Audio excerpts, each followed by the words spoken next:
A year ago, the US government launched the biggest overhaul of trade policy in a generation. They called it Liberation Day. They said tariffs would punish foreign competitors and fund the American government. A year later, the government has been ordered to refund $165 billion in collected tariff money.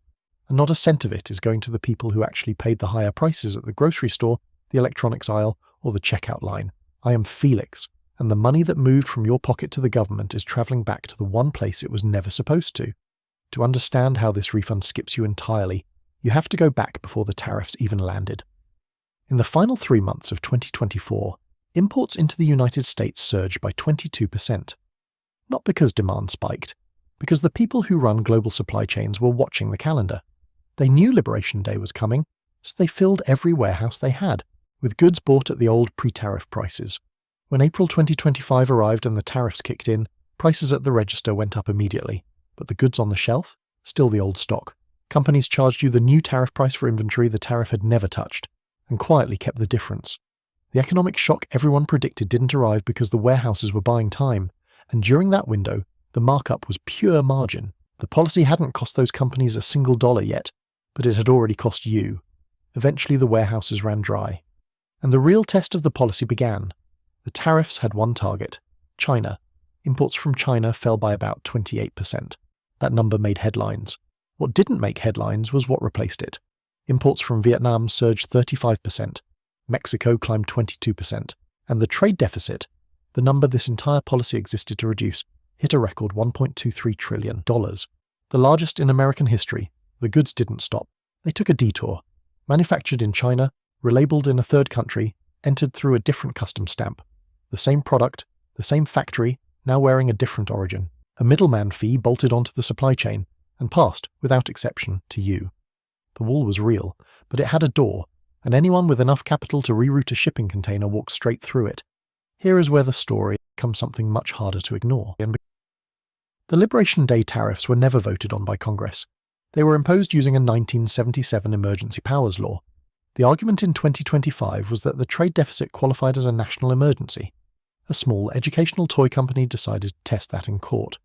They'd been paying 30% duties on goods they couldn't source at home. The case reached the Supreme Court. In February 2026, 6-3, the court ruled the tariffs had no lawful basis, and the moment that ruling landed, every dollar collected under them became legally owed back. $165 billion, sitting in the Treasury, now subject to returns. Stay with Felix, because where it goes back to is the part that the news isn't covering. The refund does not go to you. And this isn't an oversight. It's how the legal structure of tariffs works. When a tariff is imposed, the importer pays the duty, passes the cost to the retailer passes it to you. The price travels all the way down the chain, but the refund only travels one step back, to whoever paid the government directly, the importer. Your neighbour charges you $25 to mow the lawn, $20 for the job, $5 because the city added a new tax. A year later, the city admits the tax was illegal and refunds $5. To your neighbour, you're still out $25. Your neighbour just collected a tip he never earned. That is not a loose analogy. That is the legal process. Operating at a scale of $165 billion, the money is moving back exactly one step, and your bank account isn't on that route, so the importer gets the refund. But competition should force prices down, right? If costs fall, the market corrects. Except the market isn't correcting, and there's a documented reason why: price anchoring. Once a consumer accepts a new price as the normal price, businesses face almost no competitive pressure to reduce it, even when their underlying costs fall. After the 2018 tariff rollbacks on steel and aluminum products, retail prices in those categories stayed elevated for more than 18 months. Felix covers perspectives like this that don't make the evening news. Subscribe before the next one drops. And while the courts were working through this, something else was happening at the same time. In 2025, the European Union and India finalized a trade partnership, slashing taxes on technology and agricultural goods, between two of the world's largest markets. American farmers already squeezed by tariffs were now competing against companies who had a discount.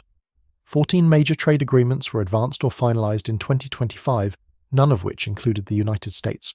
The cost of those 14 deals won't appear on this year's receipt, but it is compounding quietly, in contracts signed, in infrastructure built, in relationships that solidified, while Washington was still arguing over whether a trade deficit counts as an emergency. The tariff was supposed to be leverage.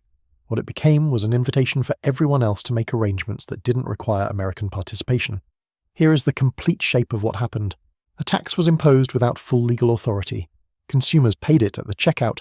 Importers charged tariff prices for pre-tariff stock, collected the margin, and are now receiving the court-ordered refund.